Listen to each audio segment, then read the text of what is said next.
Pa ja se pomalo osjećam kao uljez na konferenciji s obzirom da je njen fokus bio na značaju Dunava za strategije evropskih država. Međutim, izgleda da je postalo u poslednje vreme nemoguće zapravo bilo koji region sveta obrađivati, a da se tu kao značajan faktor i uticajan faktor zapravo ne javi i Narodna Republika Kina.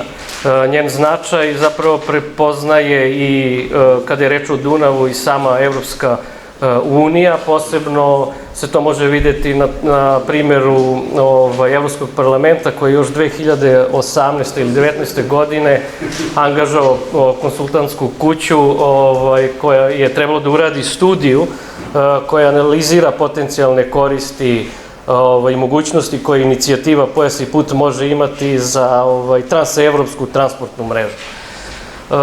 Ja bih se pre svega sada malo osvrnuo na neke zaključke, odnosno konstatacije koje smo juče čuli kada je reč o, pre svega na početku konferencije, kada je reč o literaturi, naučno-istraživačkoj literaturi i istraživačima sa Balkana koji se bave temom Dunava, njegovim geopolitičkim značajem, pa je rečeno da smo zapravo u deficitu sa takvom vrstom literature, sa takvim istraživanjima sa jedne strane, da ovo zapravo predstavlja neku vrstu pionirskog poduhvata kada je reč o Dunavu, i sa druge strane profesor Stepić je zapravo izneo konstataciju da je i praktična upotreba zapravo Dunava, posebno kada je reč o Srbiji, mala, odnosno gotovo nedovoljna u političkom, geopolitičkom, ekonomskom i u svakom drugom smislu.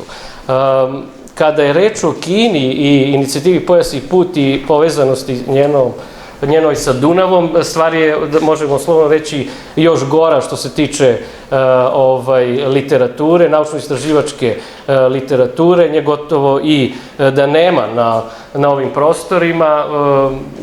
Postoji jedan manji zbornik instituta, u stvari veći zbornik Instituta za međunarodnu politiku i privredu koji se bavi inicijativom Pojas i put i Dunavom. Njega pomenjem zbog toga što u njemu ima i naših istraživača koji su dali značajan doprinos, pre svega tu mislim na profesora Stepića, koji je govorio sa kolegom Zarićem, govorio o značaju inicijative Pojas i put za značaj Dunava za kinesku inicijativu Pojas i put. Takođe i u praksi, to je zapravo za mene bilo iskreno veliko iznenađenje. Ja se do sad nisam konkretno bavio inicijativom Pojas i put na ovim prostorima i negde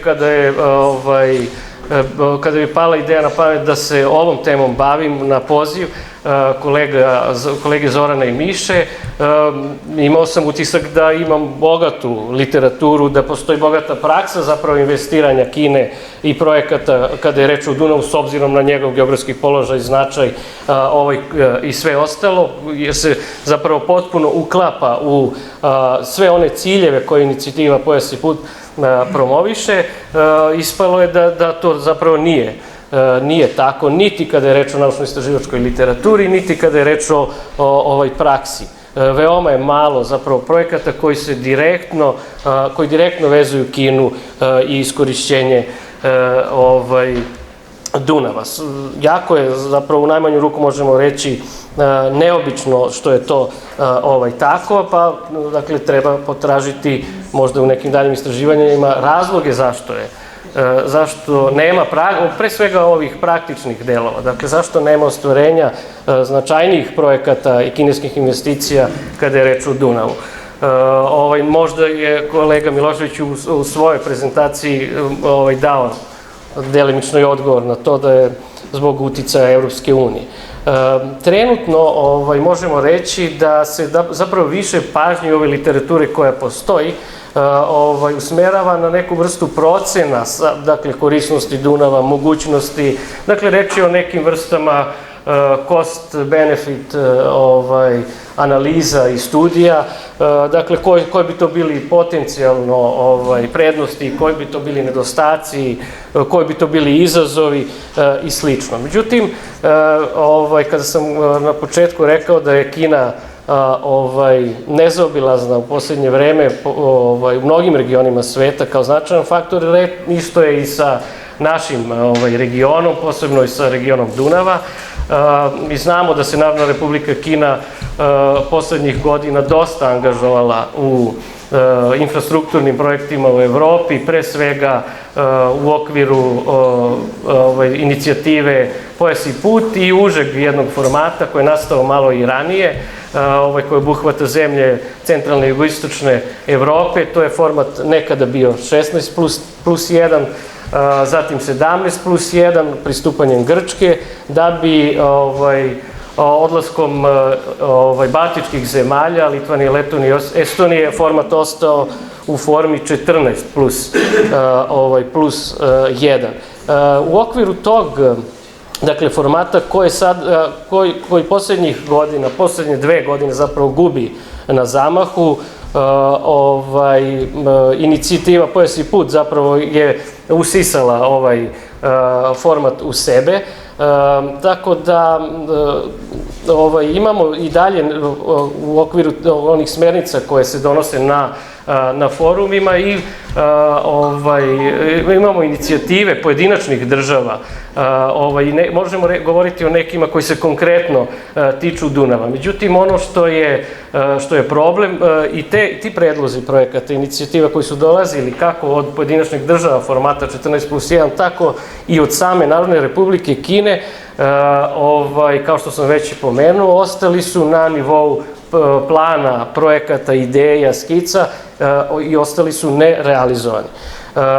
Kada konkretno govorimo o projektima, recimo najpre Rumunija imala značajne predloge o formiranju zajedničkog industrijskog parka duž do kanala Dunav-Crno more.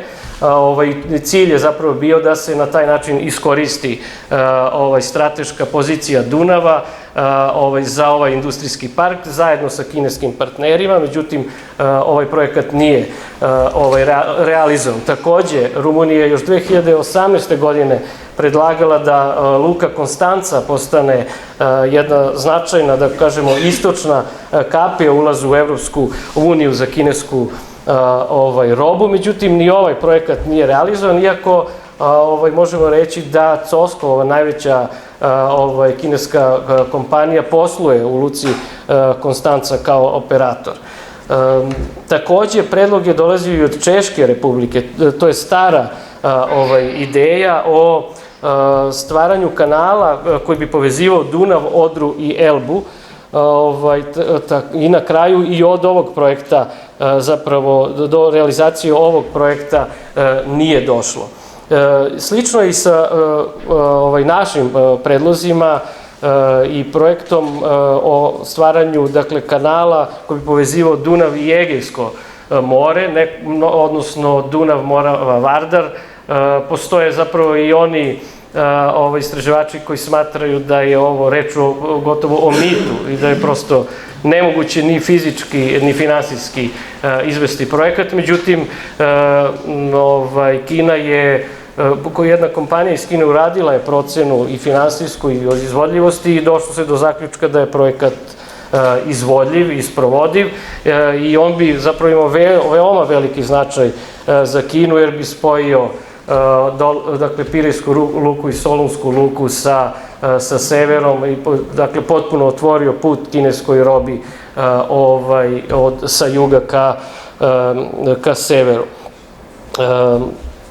Ono što je takođe značajno jeste da su inicijative dolazile i od same Narodne Republike Kine, međutim i taj projekat je ostao nerealizovan, iako je potpisan i memorandum o saradnji, sprovedena je studija izvodljivosti, reč je o izgradnji luke na Dunavu kod Beograda, a ideja je bila da ona tako poveže, jugoistočnu Evropu Dunavom, Bugarsku i Crno more, zatim dalje ka Turskoj, Bliskom i Dalekom istoku putem železnice. Jedna od stvari koja je ipak realizovana i koja je konkretno vezana za Dunav jeste bila kupovina železare u Smederevu od strane H-Stila, jer je zapravo time se Kina strateški pozicionirala na delu Dunava koji nama pripada, koji protiče kroz Srbiju, jer je akvizicijom železare zapravo dobila i delove, na korišćenje delove luke u Smederevu koja je na Dunavu, i H-Stil je jedan od najznačajnijih operatora na ovoj luci. Dakle, sve sirovine za železaru i svi proizvodi iz železare se dalje transportuju Dunavom. Kada govorimo o potencijalnim prednostima u tim analizama koje postoje kako od strane zvaničnih institucija Evropske unije, tako i od istraživača i iz Kine, ali i Evrope, njih je veoma mnogo. Ja sam dosta njih pobrojao u referatu.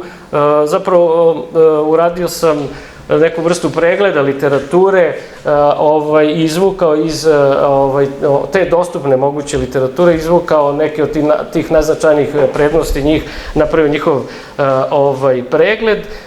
Međutim, kao najznačajniji zapravo za Kinu se izdvaja to zapravo iskorišćenje Dunava kao strateške kapije ka evropskim tržištima. Dakle, za Kinu je u ovom smislu Dunav najvažniji kao neka vrsta, da kažemo, pristupne tačke evropskim tržištima. Dakle, najznačajniji je geoekonomski aspekt, da kažemo, više od geopolitičkog. Naravno, on njega prati, s obzirom da je kineska inicijativa Pojas i put globalna zapravo inicijativa i u sebe uključuje kinesku globalnu geopolitičku strategiju i njene aktivnosti na sada možemo slovno reći i čitavoj planeti. Dakle, ovde je najznačajniji zapravo aspekt formiranja, potencijalnog formiranja transportne mreže za isporuku roba iz Kine kroz jedan, dakle, da kažemo, jednu intermodalnu transportnu povezanost koja zapravo podrazumeva spoj različitih vrsta transporta, od pomorskog preko rečnog, železničkog i drumskog. Sa druge strane, iz ove literature koju sam pominjao, a i same prakse zapravo pozicioniranja Kine u ovom delu sveta, možemo govoriti i o brojnim izazovima koji se postavljaju pred kinesku inicijativu Pojas i put, a koji bi mogli biti u vezi sa iskorišćenjem Dunava ili kineskim angažmanom u zemljama jugoistočne i istočne, ali i centralne Evrope. Reč je, dakle, pre svega o potrebi, recimo, usaglašavanja sa pravom i regulativama Evropske unije, zato što je najveći broj zapravo država kroz koje protiče Dunav pripada i članice su Evropske unije. Međutim, juče smo dosta čuli o značaju Dunava kao geopolitičkom regionu. Dakle, rečeno je da je to složen, kompleksan geopolitički prostor, da se, dakle, tu susreću različiti uticaji, interesi i perspektive različitih geopolitičkih igrača i najznačajniji, ponavljam, geopolitički igrač jeste Evropska unija, tako da kažemo, politički, ali pre svega i ekonomski angažman Kine, zatim i politički, kulturološki i svaki drugi angažman Kine u podunavskom regionu kakav vidimo, zapravo predstavlja veliki izazov za Evropsku uniju, jer iako je Dunav međunarodna reka, naglasio sam, ono pretežno pripada, dakle, zoni interesa i sferi uticaja Evropske unije. Ako ne grešim, mi smo jedina zemlja od dunavskih koja nije članica Evropske unije. Sa druge strane, nije. Ko? Pa ima Bosna i Hercegovina, Crna Gora, Moldavija i Ukrajina su još države koje su u Srbiji. Ali koje su na Dunavu? A mogu samo da znam da li vi ispoštujemo. Aha. Koje su strategije. Dobro, onda to dodatno komplikuje sada stvari, jer onda imate... Izvinjam se, samo da zamolim. Evo kraj, da.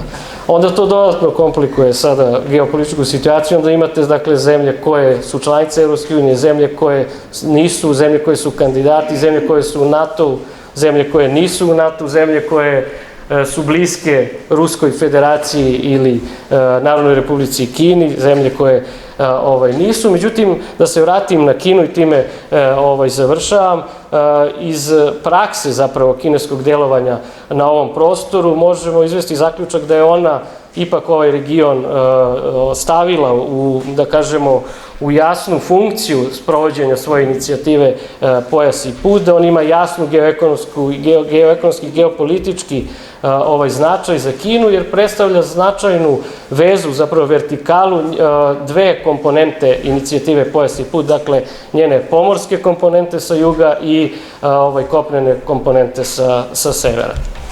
Hvala.